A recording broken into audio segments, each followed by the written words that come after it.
this is the moment where we also know our theory about Poppy going into stasis is definitely true.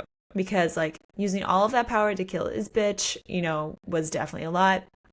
And it's also a problem now that she went through, like, her ascension. Probably. Most likely. And completed the culling without going into stasis. So according to Nektas, he's like, this timing is quite inconvenient. Super helpful. Thank you so much, Nektas. Super fucking helpful. He's like, okay.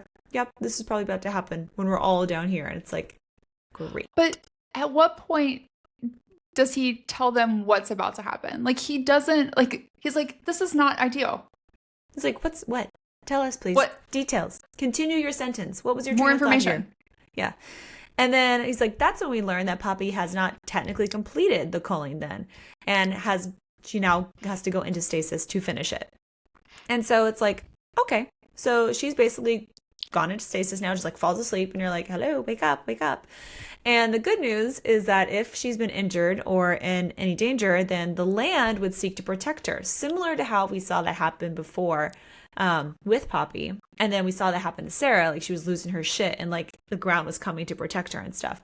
But, like, now she just sleeps for, like, who knows how long. Undetermined. Do not know. Like, unsure. And that basically makes Casteel and Kieran, like, super pissed off. They're like, what do you mean she's asleep? Until, like, she's basically just Sleeping Beauty. True Love's kiss is not going to wake her up, though. It just, no. Whenever stasis decides to be done. And then Nektas mentions, well, sometimes primals who go into stasis at the end of the culling can wake up without their memory. So it's like, you mean like amnesia? Like, she's just, like, what? It's like for a short time? Like a short term, long term? What are we talking? Yeah, he's like, well, I suggest, maybe you talk to Poppy. And, like, that's basically what Nektas did when Sarah was in stasis, and it helped. So we're thinking this means that Sarah probably goes into a stasis at another time, because there's no mention of Nektas talking to Sarah when she was in stasis in the book A Light in the Flame. So we're like, okay, that's going to happen eventually, we're sure.